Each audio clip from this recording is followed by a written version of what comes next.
Welcome to the Butterfly Effect, stage 10 of the 2020 Tour de France. Today's stage was thought it was going to be something of a casual, easy day, break a getaway, bring it back, and then a field sprint, and one of the big sprinters of this year's Tour de France wins the stage.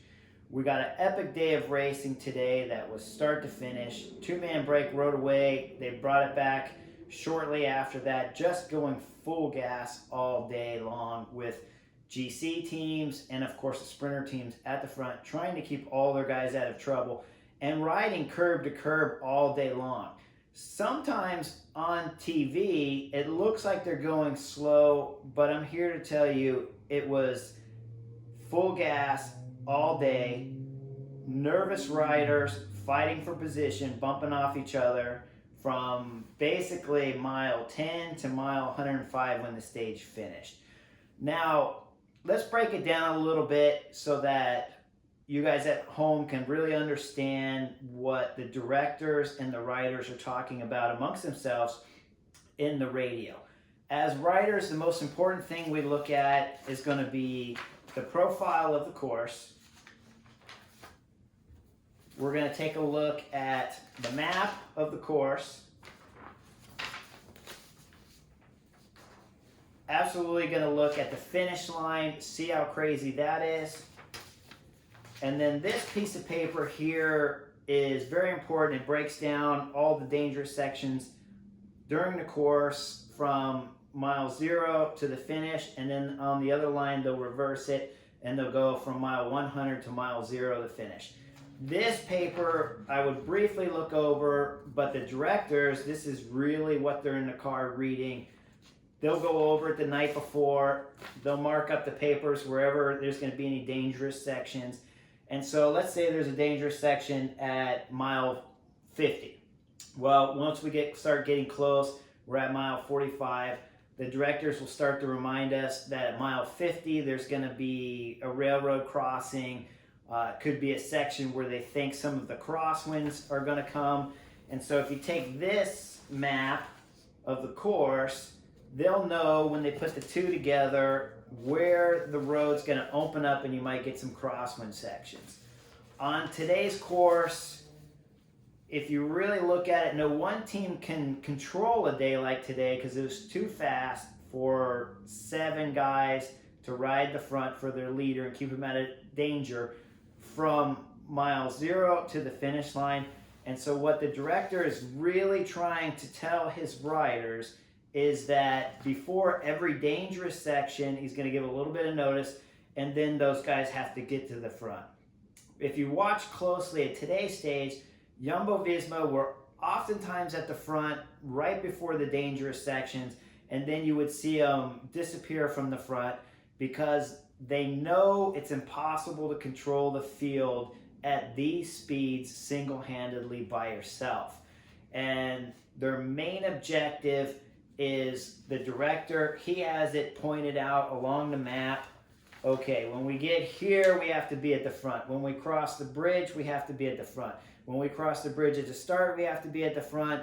Through the first section of the course, always near the front. And then he finds sections where he can tell guys they can ease off a little bit and be a little more not forgetful, because you're never forgetful at the Tour de France, but maybe reach in your pocket and start eating.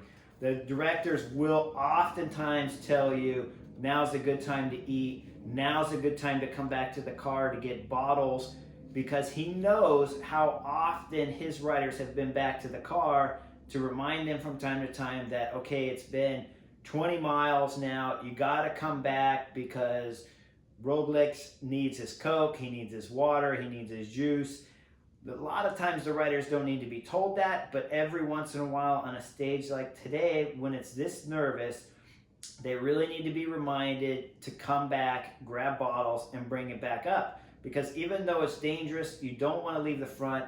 Somebody has to leave the front in order to come back and feed your race leaders and, of course, your ace super domestiques. Those guys usually don't leave. There's probably 3 guys on your team that never leave the front on a stage like today. The other 5 will go and get bottles.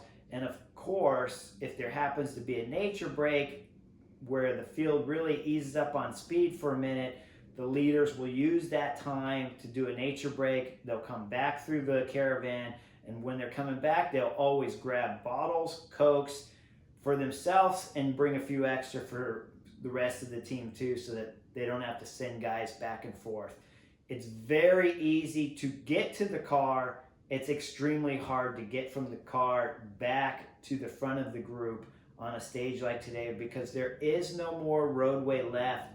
The Peloton is riding so hard that they're from right to left of the group on the road, they're filled. So when you're trying to push through, each rider that has gone back to the car is yelling at the rider either on the right or left. If he's, let's say for sake of argument, he's coming up the right side, all of the riders on the right side don't want to move. So as you're coming back through with bottles in your pocket, you're asking the rider in front of you, you're yelling at him service. And when he hears the word service, he knows that you're just coming up to service your captain, your super domestiques. That was probably his job too. That's why he's at the back of the field to begin with. And so he's going to move over. As you get from the back to the middle, that's a bit easier to move your way up through the field.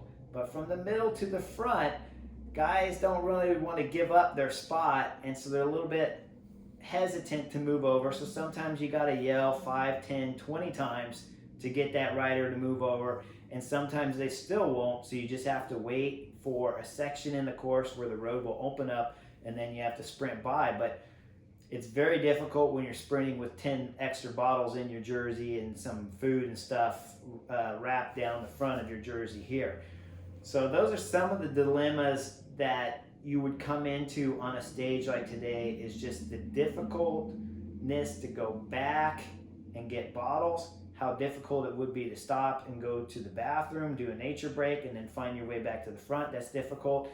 And then, of course, when you're in the group, they're stopping and starting pedaling and hitting the brakes so often that if you have just one hand on the brake and you're not paying attention, that's how come a lot of these crashes will happen, aside from the obvious traffic furniture like islands and roundabouts that are causing crashes just in themselves. But literally when you see these crashes happening on the straightaway, like we saw with 60 miles to go today, that's most likely a rider that stopped paying attention for a second, reached in his back pocket to grab something.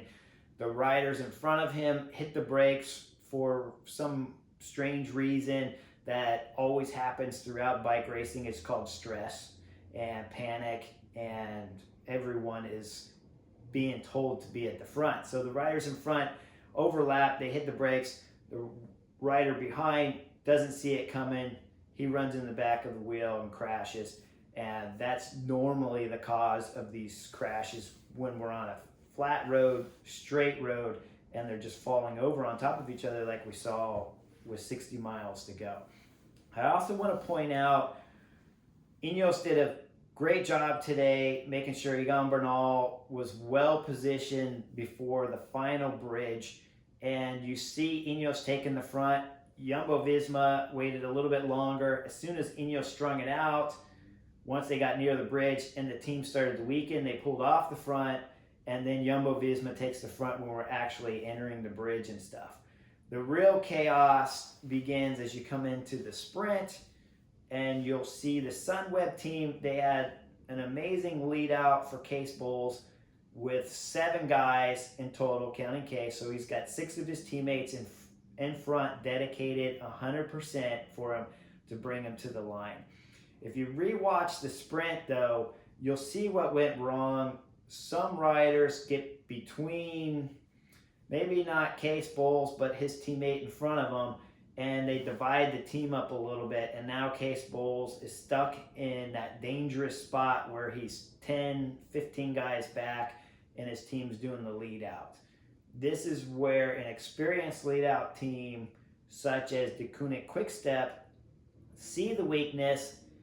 They use the Sunweb guys up front until they blow, and then they take over to deliver an amazing lead out for Sam Bennett. And that lead out, when you watch the video, it's done basically with Sam Bennett and 2 teammates. he has 7 teammates all day. Even Julian Alaphilippe, I'm sure, was working for him at some point in time. But really, when you come down to the end, the Kunit Quick Step really takes over right before the finish line to hand him a beautiful sprint, 100 meters. He's got to take it to the line to take his first Tour de France win. And all that stuff is put together with the directors in the car reading the race Bibles. And it's really important for the riders to look over these pages in the race Bible, but it's absolutely crucial for the director in the car to really have his act together, understand where the dangerous parts of the race will come, because again, no team can ride the front from start to finish. So the director's most important job on a stage like today is to remind his riders where the dangerous sections are coming, when it's going to be easier in the group to come back and get bottles and food, and then of course always stay focused and keep the team motivated. Hope you enjoyed my take on the butterfly effect on today's stage 10. See you guys soon.